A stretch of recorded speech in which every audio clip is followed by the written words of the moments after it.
If you can't talk about sex with the people you're having sex with, then you probably shouldn't be having sex with them. Hi, my name is Jocelyn. I'm a first-generation Latina sexual empowerment coach, sex educator, and full-time digital nomad. And today we're going to be talking about how to talk about sex with your partner like a pro. Communicating around sexuality can feel super awkward and uncomfortable, so I'm really hoping that the tips I'm giving you in this video are really going to support you with opening conversations with your sexual partners in a way that feels a lot more comfortable and a lot more empowering for you. So I'm going to give you this framework, which I call the comprehension framework. But before I do, please make sure to like and subscribe if you like videos like these. And I'm turning this into a series where I'll be answering your questions every Friday. So if there's any question that you have around intimacy, sexuality, and relationships, make sure to drop them in the comments and your question might get selected for one of my Free to Ask Fridays. So the comprehension framework has 4 steps, and I'm going to take you through each one of them to support you in opening these conversations with your romantic and sexual partners. You don't need to be with someone for 15 years to have healthy communication. Healthy communication can also be supportive in a one-night stand, in a friends with benefits situation. Just talking about sex in general with the people you're engaging with is a total game changer, will make you feel a lot more comfortable, and of course will improve the quality of your sex. So let's go through the 4 steps of comprehension framework. Number 1, knowing what to communicate. This is where so many of my clients get stuck. A lot of them tell me, I know I'm supposed to talk about sex, but I literally have no idea what to say, right? So let me support you with this. The best way that I like to kind of view this part of the communication piece is like when you're going to a restaurant. Actually, talking about sex is a lot like ordering food at a restaurant. I'll explain. So when you go to a restaurant, you get the menu, right? You sit down and you start reading through the menu. And you start reading through all these different options of food that you might want to eat. And you're looking at different varieties of vegetables and proteins, and chances are you've already eaten a lot of the food that's on the menu, which is going to guide you in making that decision. The reason why you know how a lot of this food already tastes is because you've tried it in the past. Through trial and error, you figured out what it is that you like. Sex is very, very similar. So knowing what to communicate comes down to 3 different things. The first one is sexual anatomy, knowing exactly what is going on down there. And if you still don't really understand sexual anatomy fully, don't worry, I got you. Down below, I have a free guide on sexual anatomy that you can download and look through to really support you in understanding what sexual anatomy is all about. Number 2 is understanding what you like and what you don't like. What are your boundaries and what are your fuck yeses when it comes to sex?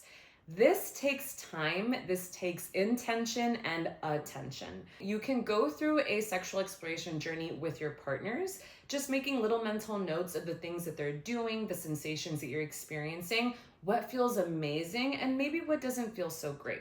You can also go through this explorative journey through masturbation and self-pleasure.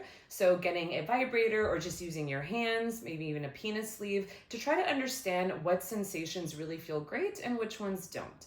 Now, your genitals are not the only erogenous zone that you have. Our full body is an erogenous zone, and there's many different areas of our bodies that we can play with. So a lot of this is also understanding, okay, what other parts of my body do I love, and what other parts of my body am I not crazy about being touched or being played with?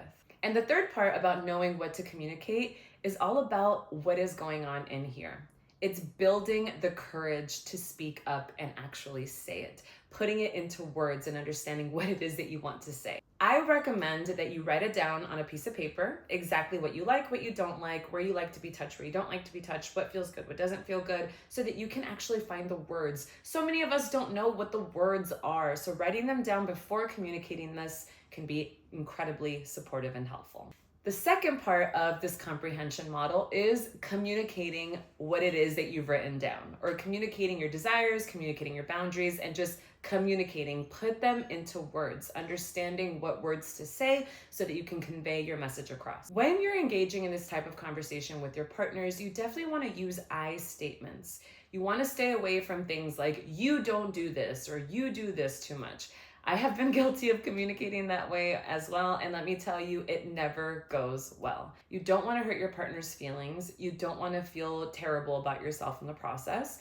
So as you're communicating these, make sure that you really are careful about using I statements and make them centered around your pleasure and your desires. So for example, if you'd like your partner to perform more oral sex on you, instead of saying, "You never go down on me," say this instead: "I really enjoy it when you go down on me, and I'd love it if we did that more often. What do you think?" Now you're opening up a conversation where the two of you can talk about it. You've expressed your needs clearly and simply, and you used I statements. This is incredibly important because at the end of the day, this is your pleasure.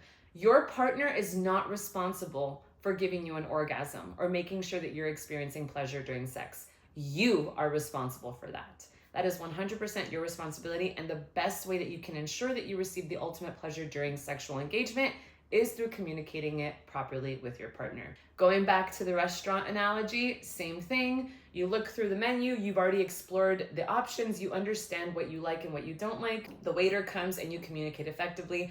"I would like 2 fish tacos with extra sauce, please."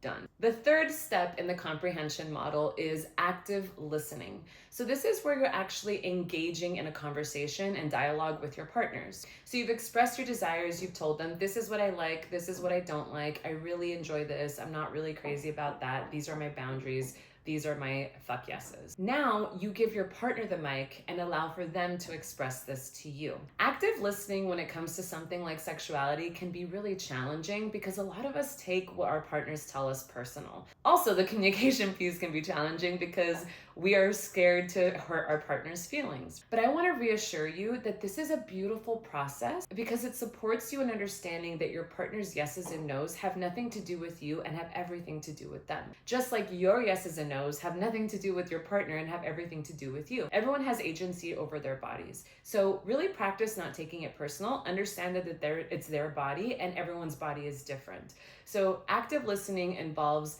paying attention to what your partner is saying, repeating back what they're saying to you so that you can make sure that you heard them well. And also, if your partner brings up something that they enjoy that maybe might not be your cup of tea, it's important to get curious about that. Ask them questions. Can you tell me what about that excites you? What about that makes you feel really interested? Why are you curious about this particular play? The more information you have, the more you're able to empathize with your partner and not judge them for their desires, but rather be curious about what it is that they enjoy and don't enjoy. Once you're engaging in this conversation, you're able to then talk about how you're able to blend your different desires and boundaries with each other to make sure that everyone is happy in this sexual space. So going back to the restaurant analogy, when the waiter comes, you give them the order. The waiter says, "Let me say it back to you. You wanted the 2 fish tacos with extra sauce, correct?" You look at the waiter, you say, "Yes, correct." They say, "All right, I got you. Thank you." Active listening has been achieved. Now the fourth and final step of the comprehension model, and this is the most important one. You have not reached comprehension until you've reached this step. I used to say communication is my number 1 tip to have the best sex life, but now I say it's comprehension, and this is why. The fourth step is action. There is no point in engaging in a conversation around your desires and your boundaries if action is not taking place after that. Now, action doesn't have to mean immediate action. Sometimes if you've been with someone for a very long time, it could be really hard to break patterns that you've had for years or several months. But action means understanding what is it that I need to do to change, to show up, to shift the way that I'm engaging with my partner to make sure that I'm reaching their needs and also to make sure that I'm fulfilling my own needs. The action is the most important piece because many people will tell me this: "I've told my partner so many times what I like, they still don't get it. They still don't do it. They're not listening to me," right? They're communicating, they're talking about it, but the action hasn't been done, which means comprehension has not been reached. One of the most dangerous parts about not reaching comprehension in a sexual dynamic is that without the action, you run the risk of growing resentment. What's the point of having 10,000 conversations around sex if nothing is going to change? Again, the change doesn't need to happen overnight. Sometimes it's a little tweak here and there, and sometimes it might take several weeks or even several months, sometimes several years. But as long as you're putting in the effort, as long as all parties involved are working together towards the same goal, you can reach that comprehension, you can reach that mutual understanding, and you can improve your sex life together. So going back to that restaurant analogy, the waiter brings my tacos with the extra sauce. They look at me and say, does that look great? I say, absolutely. They say, great, enjoy. I say, awesome, thank you. Comprehension has been reached. Can you imagine going to a restaurant, giving your order to the waiter, and then they say, you got it, and then they just never bring your food? And then you say, excuse me, I ordered something 40 minutes ago, and then they say, yeah, I heard you. I even wrote it down and everything. And you're like, okay, but you didn't bring my food. And they're like, but I heard you, right? Again, comprehension hasn't been reached. Comprehension must be reached in order for this to be effective. All right, well, I really hope that you enjoyed this video. This is the first of many that's coming at you. Again, if you have any questions around sex, intimacy, relationships, drop them in the comments. I'm starting a series where I'll be answering your questions every Friday. Also, if you are stuck in the knowing what to communicate part, down below is a link for my Knowing Me, Knowing You workbook that guides you through understanding how to communicate your desires and your boundaries in a sexual space. It's only $20, but it's highly effective and it's a super fun activity that you can do with your sexual partners. Thank you so much for listening. Like and subscribe if you enjoyed this video and if you want more. You are so loved and so supported, worthy and deserving of everything amazing this life has to offer you. I'll see you in the next video.